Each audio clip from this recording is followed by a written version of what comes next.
هيثم كاظم، الإعلام أنتم دمرتوا المنتخب العراقي ودمرتوا الأندية. وقال له أنت حرام وما أعرف شلون. قال لهم جيب لي واحد مو حرامي، جيبوا لي واحد مو حرامي بالعراق كله، أقول لكم هذا حرامي بن حرامي بن حرامي. سوينا فردنا علينا وكلش.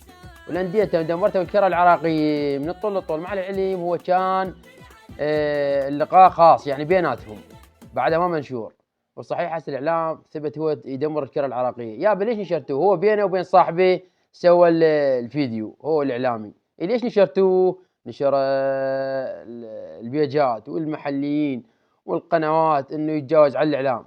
يصدق هو الإعلام شنو الإعلام العراقي؟ الإعلام العراقي دمر الكرة العراقية ودمر الأسر العراقية، مو بس الكرة العراقية. والحكاية هيثم كاظم مو غلط، كله صحيح، والله العظيم صحيح 100%.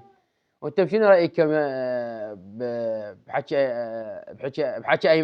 هيثم كاظم؟